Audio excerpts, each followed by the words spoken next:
Welcome back to the Brew Crew Podcast, everyone. This is day 8 of the Advent calendar. Today we got Other Half Brewing Space Dream Double Dry Hopped Oat Cream India Pale Ale.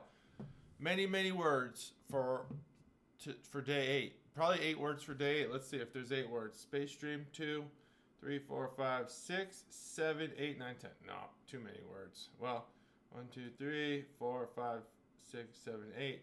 There's 8 words in Double Dry Hopped Oat Cream India Pale Ale, and it's the 8th day of the Advent calendar. What a pre-planned coincidence that is.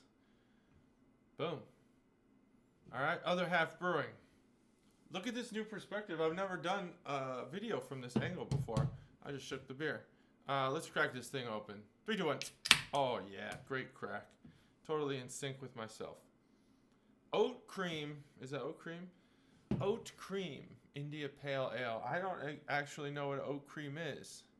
Is it oats and cream? Is it like oat, comma cream? Or is it like oat dash cream? Or it's like cream from the oat? I don't know. I didn't look it up. But that's okay. Let's talk about this beer. Okay, let's talk about this brewery. Brooklyn, New York.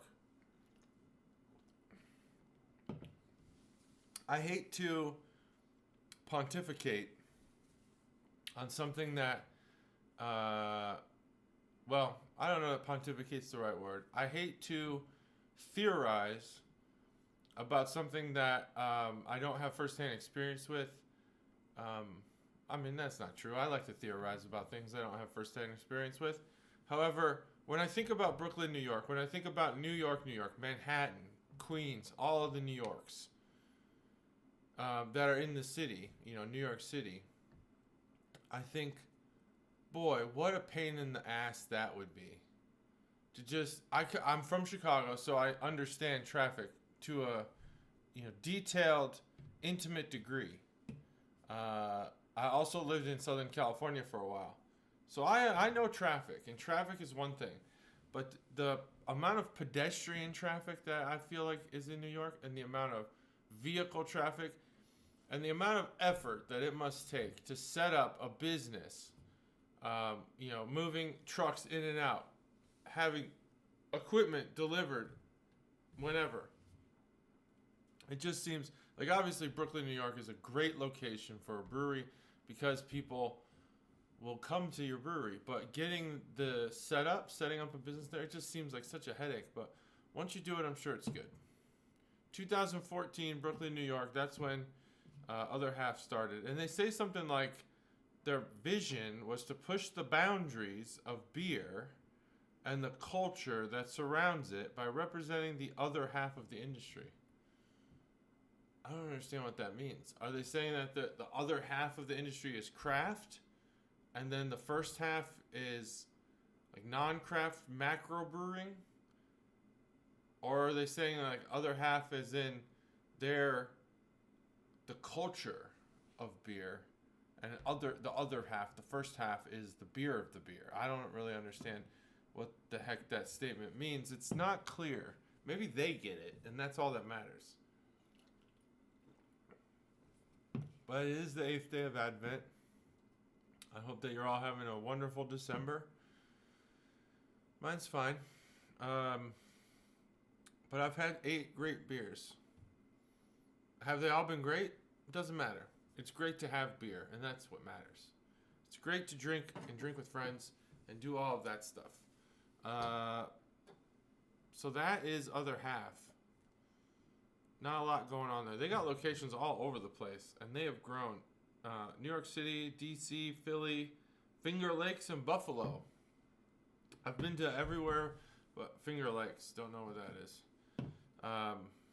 If you're from Finger Lakes, outshout. Go ahead and put a comment in the comment section saying you're from Finger Lakes. Let's get this beer review underway. Can art boner segment. This can art is catchy. This is something that you would see on the shelf and be like, yeah, I should try that beer. I like that it's an oat cream India Pale Ale, even though I'm not 100% sure what that is. I'm guessing that they put some oats. See, the cream part's throwing me off. Maybe you throw some oats in there. It has some sort of like flavor dispersion or something. I don't know. But the clouds on here, those are interesting. I don't know that they go with the theme of the beer. Space Dream, sure. I don't know that they go like the name. This is a lot of beers don't really name themselves like what they are. But the can art is eye catching, and that's important because that in a non-advent calendar capacity, when you're not picking out 24 distinct beers and you just kind of gotta grab what you can, you're looking for unique can art, and this white label with the foil, colorful stuff. It's great. All right, this beer is obviously an IPA. It's 6%, and it's brewed with Galaxy oats milk sugar. So that's probably what the oat cream is. It's got oats and milk sugar in it. Now I will say that before reading that, I didn't think that this had milk sugar in it because usually milk sugar comes off quite sweet. Maybe it's in the bottom. And that would be something like a milkshake IPA. This is not that. It does maybe have some of the thickness of a milkshake IPA. It's not a thick beer. It is very viscous, very watery. Viscous, I think, might be the other way around. Wow, this is a cloudy beer. So this is a hazy IPA, even though it's not labeled as such. Now, the other day, we had a beer that was labeled as a West Coast, and it was clearly not a West Coast IPA. This beer is labeled as an oat cream IPA, and it has this color, which kind of looks like oat cream. Honestly, this does have an oat cream color to it. But this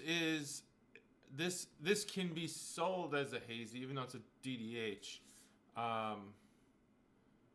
It just says on the side here, a hazy IPA brewed with milk, sugar, oats, and a single hop variety, Galaxy.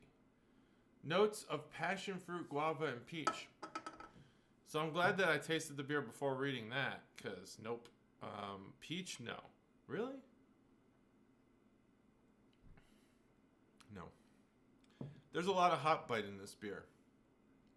Is this beer crushable in the traditional hazy IPA sense? Probably not. It's I'm gonna say something. I think I've said a lot of I repeat myself a lot, but I don't think I've ever said this before.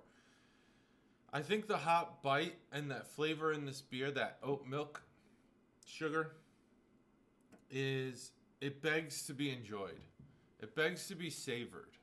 I would not crush this beer. I guess you could hypothetically crush this beer. It's got a little dryness to it, and what I mean by crushable, is that you would slam the beer and it would quench your thirst. You could slam any beer. You could slam a stout. You could slam a barley wine. But what the insinuation on crushable beer is that not only do you crush it, you drink it quickly, you gulp it, but it also quenches your thirst in a way that doesn't leave your palate dried out. Now this doesn't necessarily leave your palate dry, but it leaves a bitterness on your tongue from the hops that I probably wasn't expecting. I was expecting sweeter, creamier beer, but that doesn't mean this beer is not good. I do think that this beer is one that you take sips of and you enjoy as it goes down. Definitely drink cold. I wouldn't heat this up with your hands or anything. Man. Hard to say. What's my score on this? As I drink more, my tongue gets coated with oat cream. Yeah, sneeze.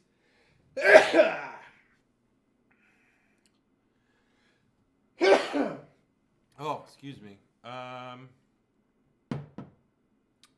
This is a good beer. It's well done. Again, it's hard to separate yourselves as an IPA. Does this separate itself? No. But it does a good job at not sucking, at being a decent beer. And so I give this beer, I would drink this beer again. Yeah, I would order this beer on tap. I give this beer a 4.0. It's a well done beer. Good job. Other Half Brewing, day 8 of the Advent calendar. Thanks for watching. Thanks for joining. Subscribe, like, comment. hit all of the buttons except the one that's the thumbs down. Don't hit that one. But definitely subscribe. Hit the alerts so that you get alerts. I hear YouTubers say that all the time. Make sure that you hit the alerts button so that you get alerted when new episodes come out. New episodes come out once a week, and during Advent, they come out every day. That's it. Thanks for watching.